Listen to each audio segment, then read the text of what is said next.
B Jayaraj, ഇതുവരെ കെട്ടിപ്പൊക്കിയ കുറേയേറെ ന്യായീകരണങ്ങൾ ഉണ്ടല്ലോ, അതെല്ലാം പൊളിഞ്ഞടങ്ങിയിരിക്കുകയാണല്ലോ. ആദായ നികുതി വകുപ്പിന്റെ ഇന്ററിം സെറ്റിൽമെന്റ് ബോർഡ് മുതൽ SFIO വരെ അടിവരയിട്ട് പറയുകയാണ്, വീണ തൈക്കണ്ടിയിൽ എക്സാലോജി കമ്പനി ഇവ CMRൽ നിന്ന് വാങ്ങിയ പണം അത് അനധികൃതമായ രീതിയിലാണ് കമ്പനീസ് ആക്ടിന്റെ ലംഘനമാണെന്ന്. 2.7 കോടി രൂപ.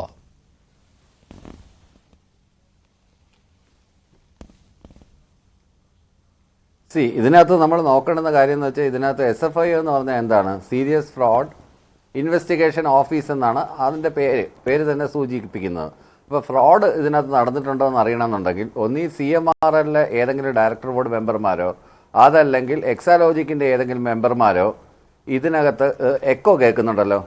മാറ്റാം, പറഞ്ഞോളൂ താങ്കൾ. മഞ്ജുഷ എക്കോ വരുന്നുണ്ട്. അതിലാരെങ്കിലും ഒരാൾ പരാതി കൊടുക്കണം. ഈ CMRൽ പരാതിയില്ല, എക്സാലോജിക്കിൻ്റെ ഡയറക്ടർ ബോർഡ് മെമ്പർമാർക്ക് ആർക്കും പരാതിയില്ല. പിന്നെ എങ്ങനെയാണ് ഇത് ഫ്രോഡാണെന്നുള്ളത്? ഇത് ബേസിക് ആയിട്ടുള്ളൊരു ക്വസ്റ്റ്യൻ ആണ്. പിന്നെ ഒരു തട്ടത്തിൻ മറയത്തെന്ന് പറഞ്ഞ സിനിമയിൽ പറയുന്ന കണക്കോലെ വടക്കൻ കേരളത്തിൽ വീശിയടിക്കുന്ന ഒരു കാറ്റുണ്ട്. അത് സീസണലാണ്. കാര്യം എന്ന് വെച്ചാൽ ഇലക്ഷൻ ആകുമ്പോഴത്തേക്കും കുറേ നാൾ ലാവ്ലിൻ അതിപ്പോൾ എന്തായാലും നിലച്ചു കുറേ നാളായിട്ട്. അതിനുശേഷം ഇപ്പോൾ കുറേ നാളായിട്ട് ഒരു ഇലക്ഷൻ അടുത്ത് വരുമ്പോഴത്തേക്കും അടുത്ത ഇത്തരം ഒരു ആരോപണമായിട്ട് വരും. ഇത് എത്ര നാൾ നിലനിൽക്കാനാണ്? എന്തെല്ലാം നമ്മൾ കണ്ടതാണ്. സ്വർണ്ണക്കള്ളക്കടത്ത്, പിന്നെ ഈന്തപ്പഴ കുരുവിനകത്ത് സ്വർണം കടത്തുക, ഖൊറാനകത്ത് സ്വർണം കടത്തുക, ബിരിയാണി ചെമ്പിനകത്ത് സ്വർണം കടത്തുക, എന്നിട്ട് കടത്തിയ സ്വർണ്ണമൊക്കെ എവിടെ പോയി? അന്വേഷണങ്ങളെല്ലാം എവിടെ പോയി? ഇപ്പം തന്നെ എമ്പുരാൻ്റെ കേസിൽ ഗോകുലം ഗോപാലനെ റെയ്ഡ് ചെയ്തുകൊണ്ടിരിക്കുകയാണ്. അതുപോലെ തന്നെ ലൂസിഫർ എടുത്ത നോർത്ത് ഇന്ത്യൻ നടനുണ്ടല്ലോ, അയാളുടെ ഓഫീസ് റെഡി ചെയ്യുകയാണ്. ഇതെല്ലാം രാഷ്ട്രീയ പ്രേരിതമല്ല എന്നല്ല, രാഷ്ട്രീയ പ്രേരിതമായ പിക്ക് ആൻഡ് ചൂസ് ആണ് ഇവിടെ നടന്നിരിക്കുന്നത്. ഒരു കാര്യം കൂടി അതിനകത്തുണ്ട്. ഇത് മുഖ്യമന്ത്രി ഇത്തരത്തിലുള്ള ഈ പറയുന്ന താങ്കൾ പറയുന്ന പോലെ ഈ പ്രത്യേക കാറ്റ് വീശുന്ന ആ സമയത്ത് തന്നെ കേന്ദ്രത്തിന്റെ കാല് പിടിക്കും. ആ സമയത്ത് ഈ കേസ് അതിന്റെ മറ്റൊരു വഴിക്ക് തിരിയുമെന്നുള്ളതാണ്. അതും ഇവിടെ അങ്ങാടിപ്പാട്ടാണല്ലോ. ഡോക്ടർ ബി ജയരാജ്, പല കേസുകളിലും താങ്കൾ പറഞ്ഞ പല കേസുകളും ഇത് തന്നെയാണ് കണ്ടുകൊണ്ടിരിക്കുന്നത്. ഇപ്പോൾ ശരി, കോടതി വരെ എത്തി. ഇപ്പോൾ ഹരിദാസ് പറയുകയാണ് എല്ലാവർക്കും സംശയമുള്ളതാണ്, വേണമെങ്കിൽ അറസ്റ്റ് ചെയ്യാവുന്നതാണ്, പക്ഷേ SFIO അവിടെ മടി കാണിക്കുമെന്ന്. കാരണം അറസ്റ്റ് ചെയ്താൽ ജയിലിലേക്ക് പോകേണ്ടി വരും. മുഖ്യമന്ത്രി അടങ്ങിയിരിക്കുമോ? ഡൽഹി കോടതിയിൽ ഈ SFI അന്വേഷണം സ്റ്റേ ചെയ്യണമെന്ന് പറഞ്ഞിട്ട് CMRൽ ഒരു ഹർജി കൊടുത്തിട്ടുണ്ടല്ലോ. അവിടുത്തെ ജഡ്ജിയെ മാറ്റിയല്ലോ. ആ ജഡ്ജിയെ മാറ്റിയതിനു ശേഷം പുതിയ ജഡ്ജി ഇതുവരെ നിയമിച്ചിട്ടില്ലല്ലോ. ആ നിയമിക്കാമെന്ന് പറയുന്നതല്ല, പുതിയ ബെഞ്ചിലേക്ക് മാറ്റാമെന്ന് പറയുന്നതല്ലാതെ ഇതുവരെ ആ കേസ് നടന്നിട്ടില്ലല്ലോ. അതിനിടയിൽ ഇത്ര ധൃതിയിൽ ഇവിടെ SFIO വന്നിട്ട് കേസ് ഇന്നലെ എന്തായിരുന്നു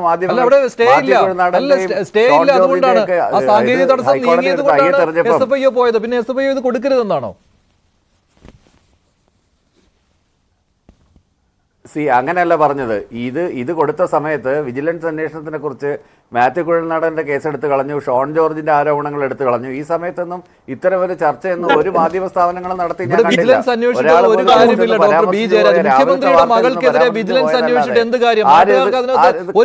കണ്ടില്ല.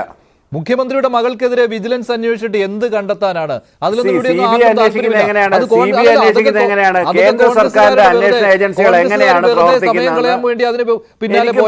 നല്ല വ്യക്തമായിട്ട് അറിയാം.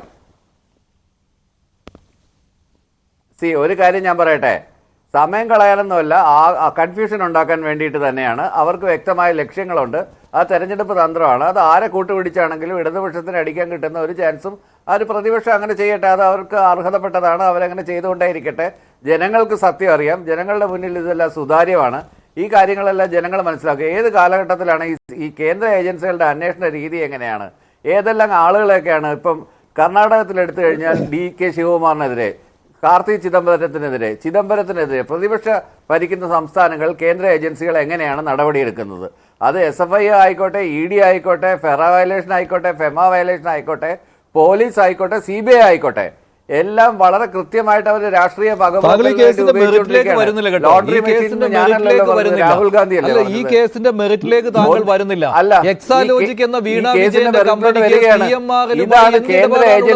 എന്ത് സഹായം, എന്ത് സേവനമാണ് എക്സാലോജിക് എന്ന കമ്പനി വഴി CMRലിന് കിട്ടുകയും CMRൽ നിന്ന് ഓരോ മാസവും വീണ വിജയൻ സ്വന്തം നിലയ്ക്ക് 5 ലക്ഷം രൂപയും എക്സാലോജിക് 3 ലക്ഷം രൂപയും 3 വർഷത്തോളം തുടർച്ചയായി വാങ്ങിക്കൊണ്ടിരുന്നു.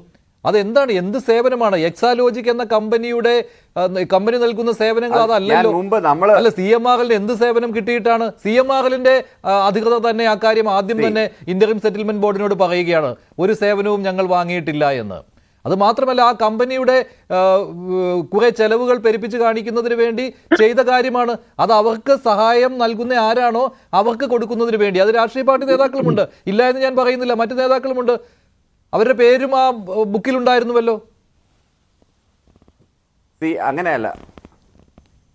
അങ്ങനെയല്ല അതിനെ കാണേണ്ടുന്നത് വ്യക്തമായ രീതിയിൽ കാണേണ്ടുന്നത് ഈ CMRL വേണ്ടി ഈ പറഞ്ഞ ഉദ്യോഗസ്ഥൻ ഏതാണ്? ഈ പറഞ്ഞ ഉദ്യോഗസ്ഥൻ ഇന്ന് എവിടെയാണ് നിൽക്കുന്നത്? അതിനകത്തുനിന്ന് രാജിവെച്ച് പോയൊരു ഉദ്യോഗസ്ഥൻ പറഞ്ഞതിന്റെ പേരിലാണ് ഈ അന്വേഷണം മൊത്തം നടക്കുന്നത്. ആ ഉദ്യോഗസ്ഥന്റെ ക്രെഡിബിലിറ്റി എന്താണ്? അതിനെക്കുറിച്ച് ആരെങ്കിലും പരിശോധിച്ചിട്ടുണ്ടോ? ആ ഉദ്യോഗസ്ഥൻ ചെയ്തു കൂട്ടിയ പ്രവർത്തികൾ എന്തൊക്കെയാണ്? ഏതോ ഒരു നോട്ട്ബുക്കിൽ കുറെ രാഷ്ട്രീയ നേതാക്കന്മാരുടെ ഇനിഷ്യൽ എഴുതി വെച്ച് കഴിഞ്ഞാൽ അവരെല്ലാം കുറ്റക്കാരനാണെന്നാണോ? അങ്ങനെയാണെങ്കിൽ കുഞ്ഞാലിക്കുട്ടിയും രമേശ് ചെന്നിത്തലയും മറ്റ് ജാതി സംഘടനകളും പിന്നെ പത്മജ വേണുഗോപാലും എല്ലാം കുറ്റക്കാരാണല്ലോ. ഇവരുടെ ഒന്നും പേര് PV എന്ന് കണ്ട ഉടനെ പിണറായി വിജയൻ എന്ന് വായിക്കുമല്ലോ, പത്മജ വേണുഗോപാൽ എന്ന് വായിക്കത്തില്ലല്ലോ. അത് വളരെ പറയും. ആരാണ് PV എന്നുള്ള കാര്യം, ബാക്കി എല്ലാ ഇൻഷുറൻസുകളും നമുക്ക് തെളിഞ്ഞു കിട്ടി, PV മാത്രം കിട്ടിയില്ല. ശ്രീ വസന്ത് തെങ്ങുംപള്ളി, നിങ്ങൾ പ്രതീക്ഷിച്ചതിനും അപ്പുറത്തെ കാര്യങ്ങൾ പോയിരിക്കുകയാണ്. SFIO ഒരിടത്തും ഇല്ല എന്നായിരുന്നുവല്ലോ കോൺഗ്രസിന്റെ വാദം. അതുകൊണ്ടാണല്ലോ നിങ്ങൾ വിജിലൻസ് അന്വേഷണം നടത്തി ഇപ്പോൾ തന്നെ മുഖ്യമന്ത്രിയുടെ മകളെ ജയിലിൽ അടച്ചേക്കാം എന്നുള്ള ഒരു പ്രയത്നവുമായിട്ട് വന്നതും മുഖ്യമന്ത്രിക്കെതിരെ കേസെടുക്കുമെന്നൊക്കെ ദിവാസ്വപ്നം കണ്ടതും. പക്ഷേ കേന്ദ്ര ഏജൻസി കൃത്യമായിട്ട് മുന്നോട്ട് പോയി വീണ വിജയനെ പ്രതിയാക്കുകയും ചെയ്തു.